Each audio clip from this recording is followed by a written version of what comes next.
gentlemen, may I have your attention, please?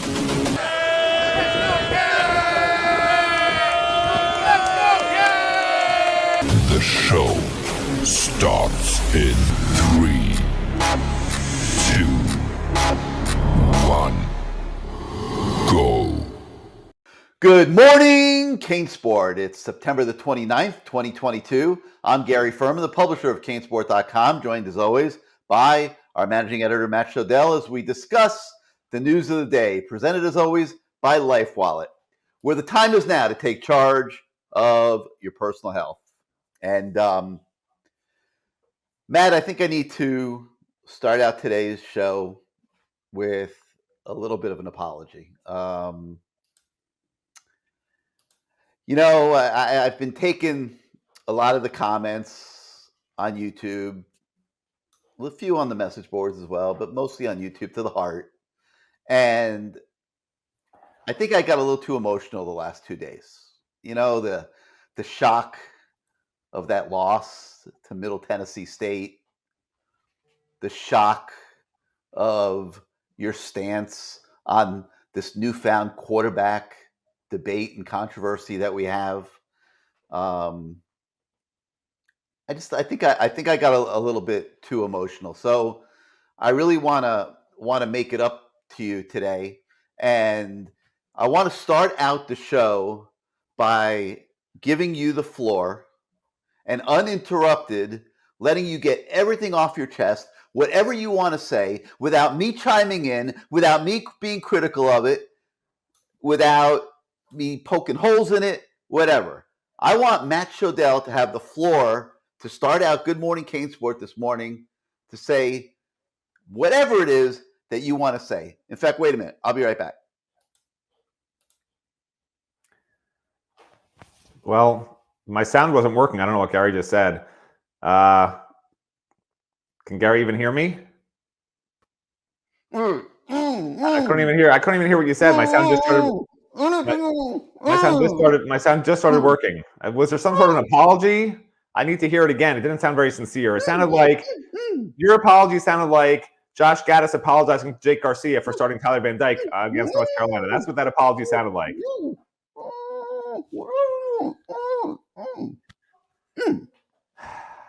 Listen, I don't think Gary got carried away. I think Gary was sharing his opinion, which was as usual wrong. But listen, Tyler Van Dyke, there's no reason he can't come out against North Carolina and dominate. There's just no reason he can't. But at the same time, to me, I know quarterback's a special position. But if you look at it, a different position, and somebody plays poorly 3 out of the 4 games with the only good game against Bethune-Cookman, whether it's a linebacker, a defensive back, or a defensive lineman, or a running back who has fumbling problems, whatever it is, which fumbling problems are sometimes mental, those players tend to get benched. And, people always say you treat quarterbacks differently, which you do. But when you have a really good player who hasn't really gotten a chance, and you sort of want to know what you have anyway, because let's face it, here's my big problem. My big problem is, and I said it when Mario took the 12 transfers, I said, is it worth it to try to have one good year to take 12 transfers? We're going to be stacking up your roster for the next 2 to 3 years, depending who they are. And you're going to have them on your roster for a while. Guys that are cast-offs for the most part, or, for instance, even Henry Parrish, who was great this year, he was the 4th leading running back on that team last year. That's the type of guys you get, guys that aren't the starter somewhere. That's who usually comes here unless, they're just coming home with a family reason or whatever it is. So to me, this year, as I've said it before, was always a wash, which is even more reason to me why you start Jake Garcia. I know Gary says you don't end Tyler Van Dyke's career. Tyler Van Dyke will leave.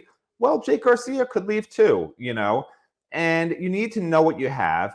And I've said it before, some players play better in big game situations than they do in practice. It's a much different situation to be on the practice field. No one's hitting you. Mentally, you have done the rep 1,000 times in practice because you've been doing it ever since the first practice of spring. And I would really love for coaches to find out what they have in Jake Garcia. Let him start a game.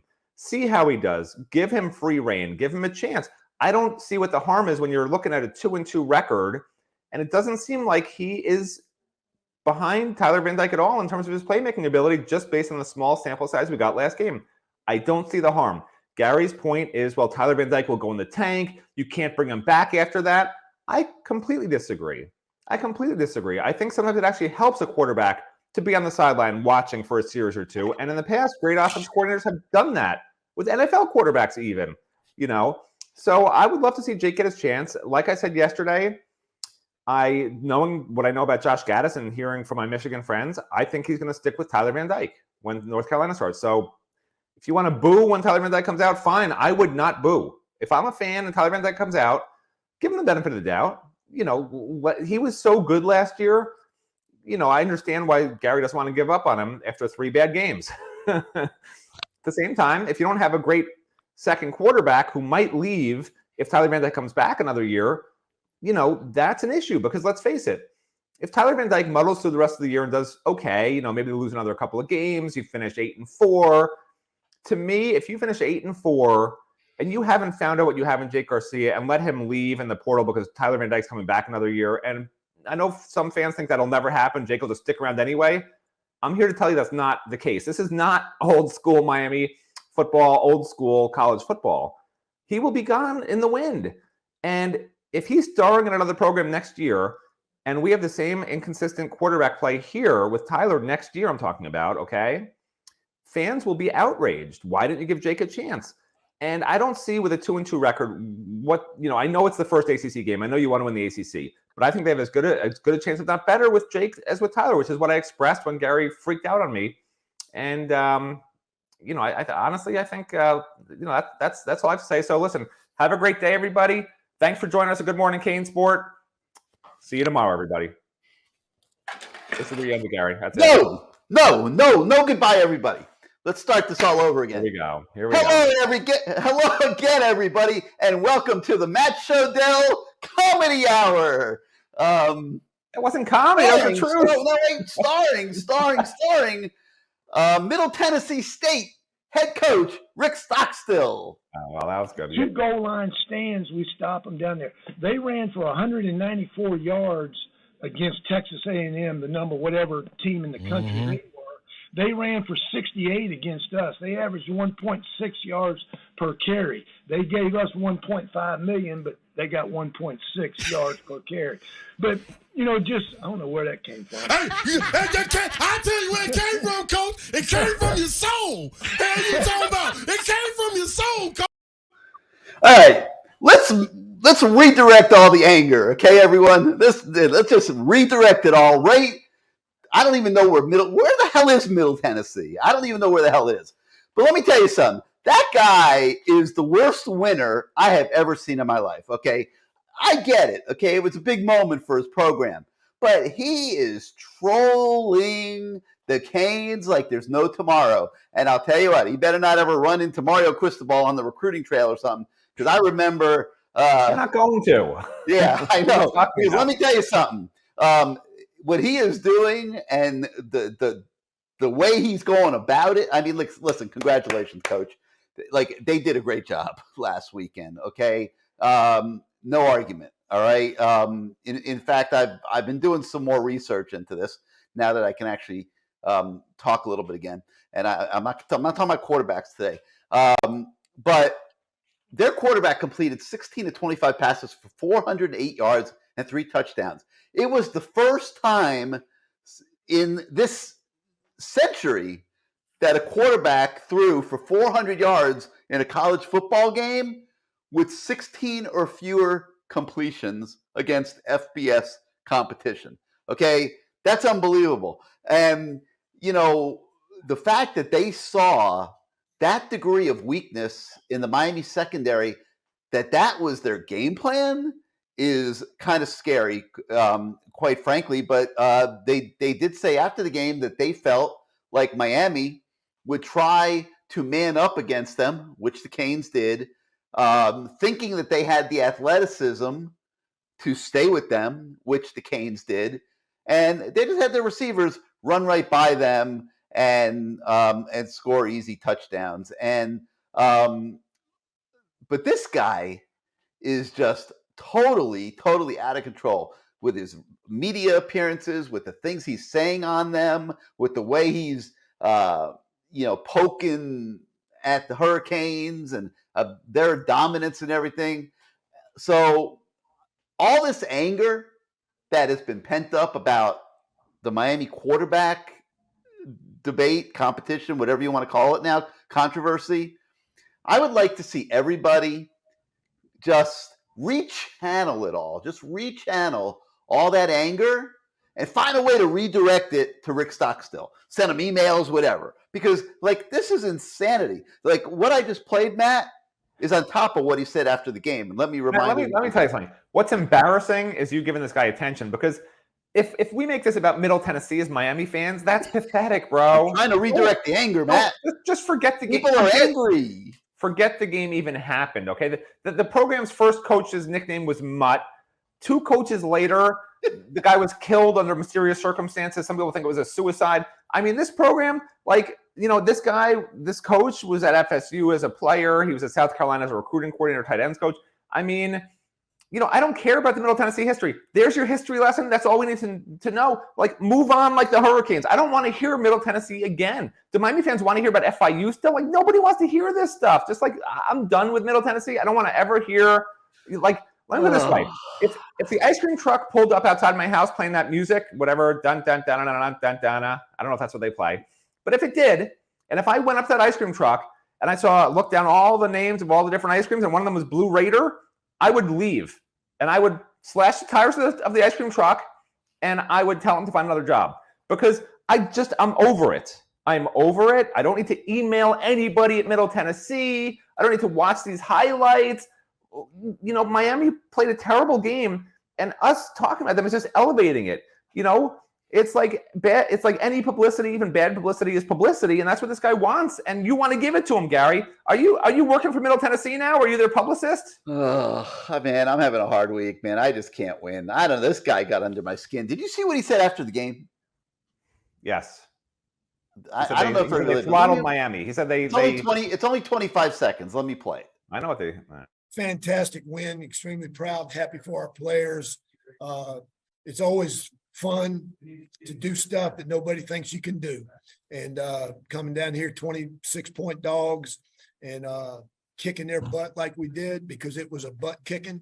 There was no fluke to this, and just really proud of our team, the toughness that we played with. We were the tougher team here tonight. It was a butt kicking. Well, it was a butt kicking. There was no fluke, and we were the tougher team. If I'm Coach Felt, that is on placards in my weight room. Why? To remind everybody that recruits can see it when they walk into the weight room. Are you out of your damn mind? What are you doing this week, bro? Seriously. I think I lost my mind. I just lost my mind. I mean, the combination of that, the way that game went, and how everyone has reacted to it, and the fact that we're now dealing with this quarterback thing, the whole thing has just made my brain explode. I admit it. I'm I've lost it. I mean, listen, don't put up. What are you going to do next week? Put up Middle Tennessee's highlights from its game this Saturday? I don't care. It's about Miami. The Middle Tennessee thing was not ever about Middle Tennessee, no matter what Rick Stockstill wants to say. If that's even how you pronounce his name, is it Stockstill? I don't know. But no matter what he wants to say, for us, it's not about that team. Obviously, we know that there's not a single player on that team that will get a scholarship at Miami, even today after they beat us. So, I mean, get over it. It's a Miami problem. It's not a Middle Tennessee amazing program that lost by 41 points in its opener to, I think it was James Madison. It better be, because I'm not apologizing again. I don't know, man. I mean, you're probably right. Yet again, the Matt Shodell fan club can rejoice. You're probably right. Myself, everybody else, we probably just need to get over it.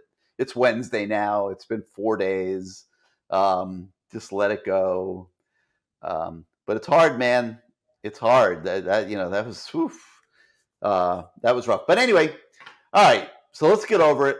Let's focus on the news of the day, and we're going to change the narrative a little bit. And instead of looking at the one game, the one disappointment, we decided we would take a look at all 4 of them collectively.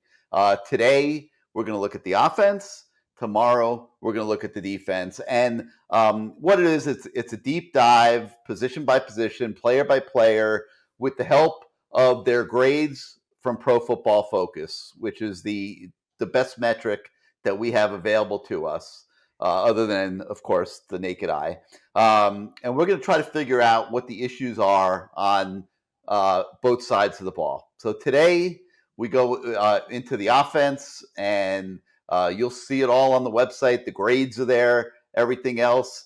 Matt, your opinion when you got the chance to look at all those Pro Football grades and all the data, what is ailing the Miami offense right now? And please don't say just the quarterback. Well, we're looking at the offense today, and I mean, just looking at these numbers, honestly, it made me want to regurgitate my oat milk chai latte, because I don't know what Pro Football Focus does. I don't know who anointed them the king of grades.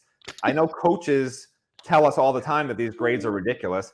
And indeed, if I really wanted to write a true story about what I found, it's that Pro Football Focus they're crazy people. Because how on earth do you have Miami as the top-rated grade-wise through 4 games, 2-loss team in the country ahead of a bunch of 1-loss teams?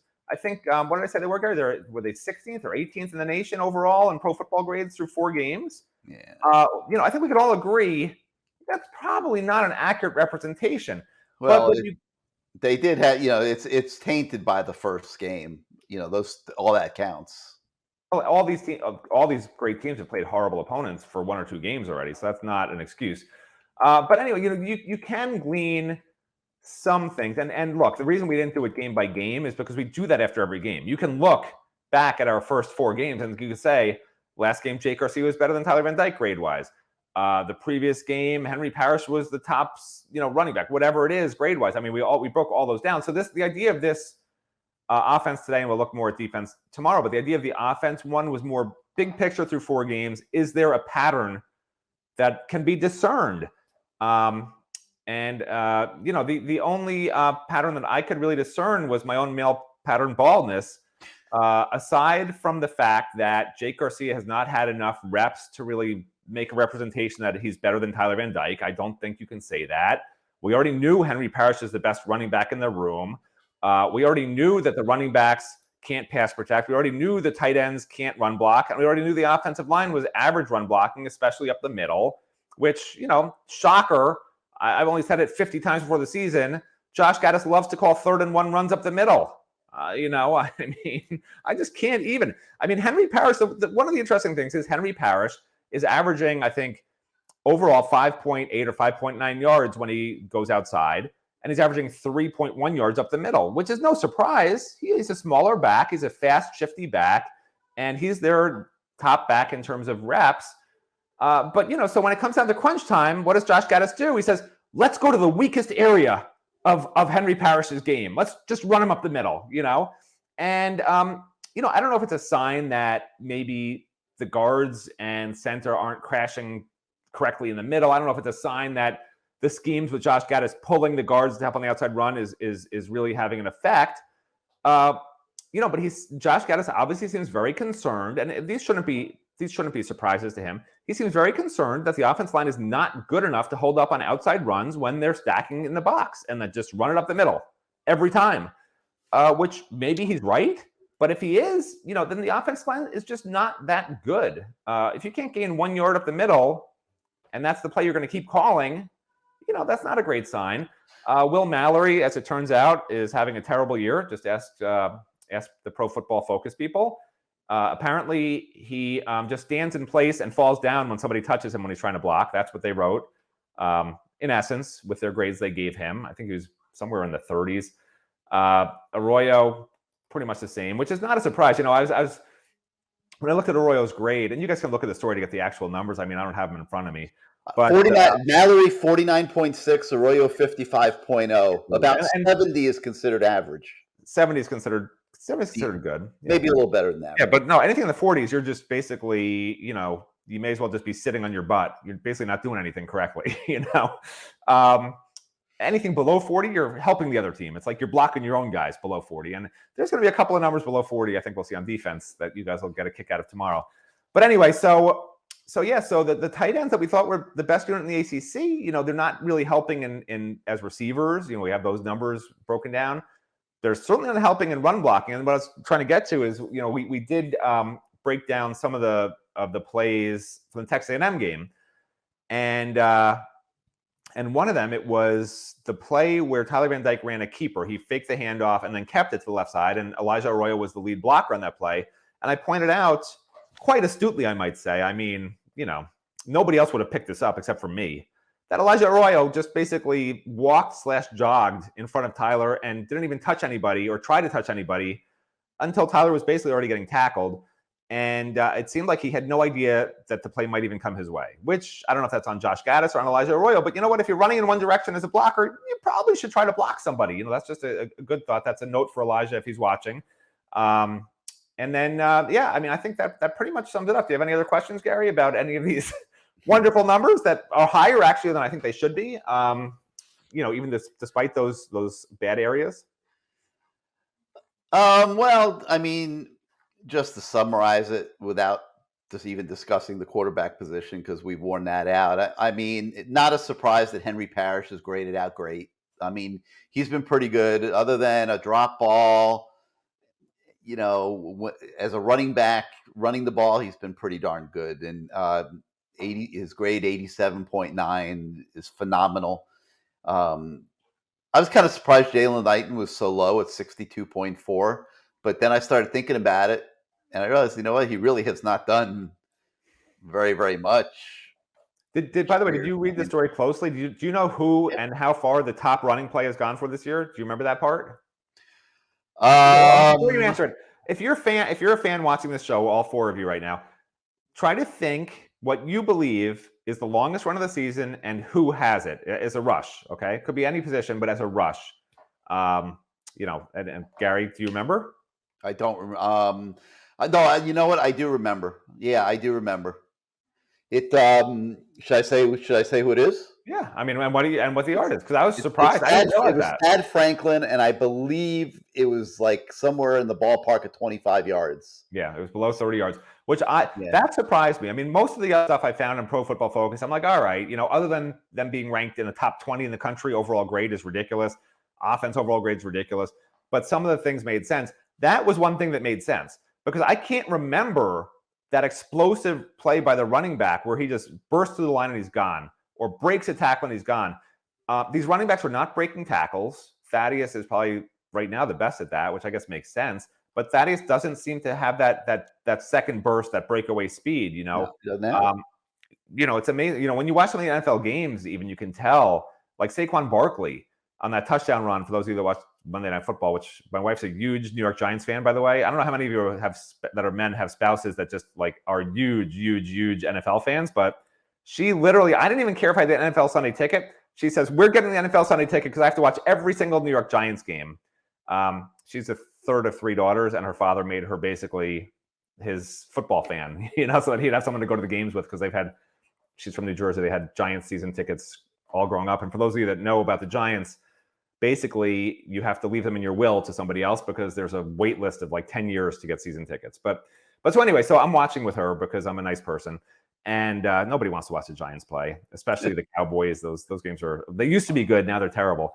But so I'm watching Saquon, and on his touchdown run, you could see he had that second burst, right? He gets to the line, then bam, he's gone. And that's when I realized we don't have that. These guys start running, and they look fast enough, but they don't have that second level speed. And that's what the great backs have. Thaddeus, I know people love Thaddeus. He doesn't have that. Maybe he'll develop it. He's still young. Jalen and Henry are very fast right off the bat, but they don't get faster as soon as they're through that second level. They're not just like bam, and they have that second gear. All these running backs have one gear, and it's fast, but they're automatic cars. They're not what's it called? Manual cars, manual transmission cars. We need some manual transmission running backs, is what I'm trying to say. Yeah, good point. Wait, I can't get used to this screen like this. Wait one sec. Yeah, I can't. My neck is getting stiff from looking in the other direction. I'm used to looking at you, over here. So anyway, no, it matters, man. It's like you got to turn the neck. You got your camera's in the right place. Well, thank God you're not an offensive lineman. They try to move from left guard to right guard. You'd be like, I can't do it. How can I look to my left? I can look to my right. Listen, I am a left tackle. There's no doubt about it. Oh yeah, left tackle. I said left guard to do you a favor. Your body type does not say left tackle to me. I'm sorry. Another thing that stood out to me that I was a little bit surprised about was that the receiver grades were not as bad as I thought they might be, and that's what I'm saying. It's a little bit weird, yeah. These are people at Pro Football Focus who I think honestly are probably fans of Keyshawn Smith, Brashard Smith, Jacoby George, Frank Ladson, because those are the ones that are all right around 60 to 70 grade wise. Xavier Restrepo I think deserves to be in the 80s. I mean, he's just really, really good. Yeah. But yeah, I think those guys all should be in the 50s based on what I've seen with my eyes. I haven't broken down every single play they've had. And you know how these Pro Football Focus people are. A lot of it is about, they don't know what the route depth is supposed to be. They don't know if the quarterback's missing the receiver or the receiver just ran the wrong route. So they're grading them on a different set of principles, I'll say, than what the coaches are actually asking them to do. And that makes these grades, you could be skeptical of them. And the receiver grades, I'm certainly skeptical of some of them, yeah. Well, the one thing I'm not skeptical of is whoever's in charge of managing the reps of the receivers is really struggling. Okay. I noticed, obviously, in the Middle Tennessee game that Keyshawn Smith only was on the field for 30 of 91 offensive plays, which is totally unacceptable. And then I look at these reps, and I see that Michael Redding has by far been on the field more than any other receiver on the team this season. Okay. Now, Michael Redding, nice kid, but he probably leads the team in drop balls at this point of the season. And Keyshawn is considerably further along as a receiver than he is. Michael Redding's got almost 40 more plays than Keyshawn Smith this year, probably largely due to the Middle Tennessee game. But still, they need to do a better job of making sure their best players are on the field, and that includes on defense too. But we'll talk about the defense tomorrow. But and the other thing, it makes no sense to me. I didn't do run blocking for receivers because that seems like sort of an arbitrary statistic to some extent. But with Josh Gaddis, I'm sure he also prizes run blocking wide receivers, and Keyshawn Smith actually graded out as one of the top run blockers at 69.3. The only guy higher than him that's played a bit would be nobody, because it's Xavier Restrepo and Jacoby George. So there's really no excuse why he wasn't on the field for more reps. I 100% agree with you. You watch him on those returns, and it's almost like Devin Hester flashbacks where, I don't mean it like you guys are taking it, okay? He's not Devin Hester on returns. What I mean is Devin Hester was great in returns, but never found a niche on offense or defense. And they tried him at both. They tried him at corner when he came in. They tried him at receiver at one point. They tried him at running back. He never could make an impact. And I hope that's not where Keyshawn Smith winds up, as just a middle-of-the-road receiver, because you watch those returns, and just like Devin Hester, this guy has the ability, not Devin Hester ability, but he has the ability to make plays in this offense with this receivers group, and then he just doesn't. And they don't give him any chance. They don't give as many chances as Redding, who has really done nothing. I don't understand how Keyshawn Smith has 177 reps. Redding has 213 reps. Keyshawn has 177. And you got Ladson with 136, Brinson with 130. And obviously Xavier was playing and Jacoby was playing before they got hurt. So I don't understand the rotation. I think Keyshawn's got to be on the field more than Redding to me, but who am I? I'm just some schmuck. And the other thing that really threw me a little bit was the offensive line grades as well.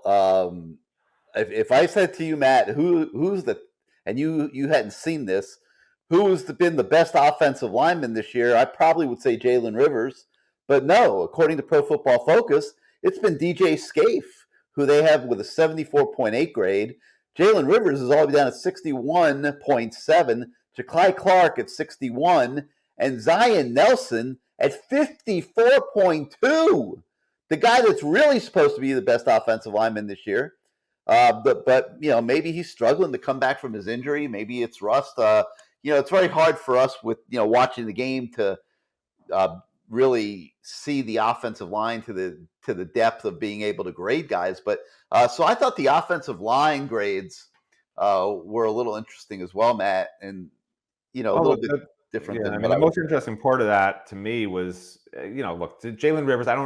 They love Jalen Rivers at Miami. Okay, they nominated him for the ACC Lineman of the Week one week. He got it. Whatever, man. They loved him last year too. So whatever it is at practice, they love the kid, which is great. He's certainly a very good player, and but what was interesting to me is the only offensive lineman that's better as a run blocker than a pass protector based on the grades is Justice Oluwaseun. So this is very much a pass protect strength offensive line, but it's a run first offense. And there's that schism that, there's like when you talk about just something's not lining up, there's just a misalignment with either the talent and the coaching, the way you guys are being used and their production. There's something that nobody seems to be able to put their finger on. You can say the players aren't trying.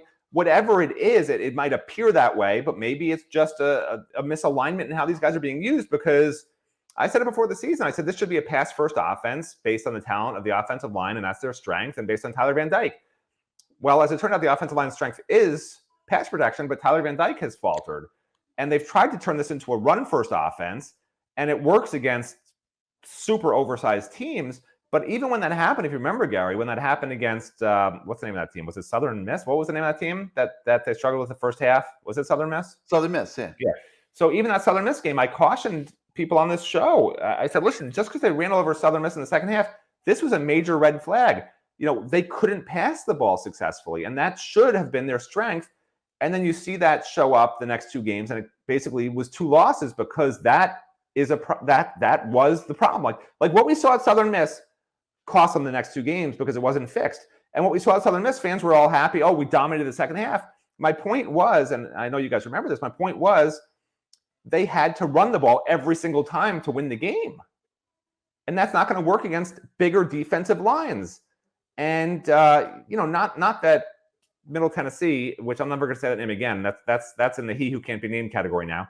So that team that Gary loves to talk about, I'll call them that, the team that Gary loves to talk about wasn't an oversized defensive line, but they became an oversized defensive line by stacking the box with 7 and 8 defenders every single play. They said, look, 2 games ago, we don't have big guys. Look at the last game. We have to basically, there was that old cartoon where I don't know what it is. Someone on the YouTube channel will tell me, but these 5 people would like join hands. Maybe it was Power Rangers. I think it might be Power. I don't know. When they were nothing, they didn't really have any superpowers by themselves. When they all joined hands, they became this like super unit, And like that's what this defense did to Miami. They became a super unit by all just getting in that space within the line of scrimmage and saying, we didn't see you throw the ball over the top successfully the last 2 games. So let's see if you can do it this time.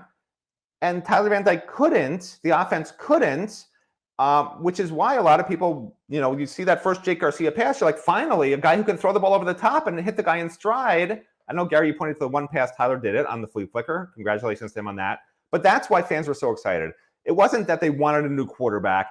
It wasn't they were sick of Tyler Van Dyke. Fans still love Tyler Van Dyke. Okay, he's still a Miami Hurricane. He still has a ton of potential. But what excited fans, even if they don't realize it themselves, is that they had not seen that over-the-shoulder deep pass and tight coverage to the 1-yard line all year, except for a flea flicker when the guy was open by 10 yards. And he slowed down to catch it over his shoulder. That's why people were excited and chanting, Garcia, no Ferman. Garcia, no Ferman. That's why they were chanting that. And I get it. I'm on that train, and that's why I think Jake does deserve a chance, because if they don't get that downfield passing going, on point downfield passing game going, which guess what? I think people in the Miami building will agree that Jake's he looks downfield way more and is much more apt to want to throw downfield than Tyler. And guess what? You could look at these numbers today. It clearly shows not only does Jake average a deeper pass per throw, but Tyler takes longer to throw the shorter passes than Jake does to release the longer passes, which means Jake's reading the defense quicker, he's getting the ball out faster, et cetera, et cetera. You guys understand football. And yeah, some of that was against Bethune, but a lot of it was also this last game. So that's my thoughts in a nutshell. And I hope Gary doesn't take off the tape. So, oh man, it's a nightmare. He's back. Why do you keep taking the conversation back to the quarterbacks? I'm trying to stay away from that subject. All right. We got other stuff to talk about today. A few more things. But first, let's hear from our friends at LifeWallet.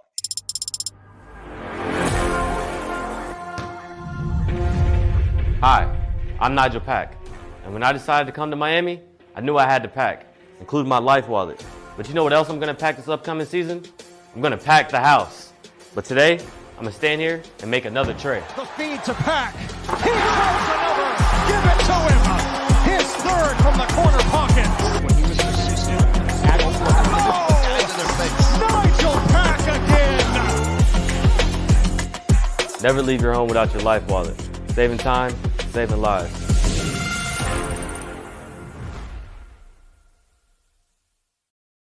I'm looking forward to watching him shoot this year. I hear he lights it up in practice. And the men's basketball times came out yesterday, and those are on the website. For those of you that are Miami basketball fans, you can kind of put them in your calendar and make sure you don't miss any of the key games. Let's see what else we got today. We also have a story, an opinion column from Jim Martz talking about how this is not the first time that a new coaching staff has had struggles at Miami. And, maybe just the fans need to give it a little time for them to get it right. And, obviously they're under the gun this week. They just must come up with a good game plan, find a way to beat North Carolina. But they're not the first staff that struggled early in their time. It is an adjustment for everybody. And hopefully you won't have to wait too many more weeks, though, to start seeing the byproduct of what clearly to us is improved coaching. We also have a story today about offensive lineman Nathan Afobe from Cumming, Georgia. Canes remain very much in his picture, and he'll be setting up an official visit either this weekend or for the North Carolina game. So we'll be monitoring that, and he's a really good-looking offensive lineman to certainly keep in your mind. What else? I guess that's about it. If you missed the Lamar Thomas show, we've got the podcast that on the website. We've got updated statistics on all of the commitments, so you could take a look at that. And then I guess if you still aren't worn out from talking quarterbacks, you could go to the message boards and keep up the chatter in that regard. Just don't expect me to partake in those threads because I've had it with quarterback discussion. So that's going to do it for today for Good Morning CaneSport. We thank you so much for joining us for the show, the Matt Shodell Comedy Hour, et cetera, et cetera. There is no way that anybody can accuse me of interrupting today, of not giving Matt sufficient time to talk. I let him talk almost the whole show. I personally think that I was under my best behavior today, and I hope that I get plaudits for it when you guys start hitting the comments, including you, Crayon Writer, who manages to spam them every single day. He's declared himself, I don't know if he declared himself not a fan anymore, or he's not going to come on CaneSport and debate people anymore. I don't know. But Crayon Writer, if you do post on the comments today, please be nice. I really have tried so hard today to behave myself, despite all the absolutely insane, ridiculous, unfounded things that Matt Shodell says in tandem with Rick Stockstill, the head coach at Middle Tennessee State, who I'm supposed to pretend doesn't exist anymore. Forget that he ever came to town. Forget what happened here on Saturday and all those things. I'm going to try to do that as well. So have a great day, everybody. Enjoy your day at work. We'll see you tomorrow.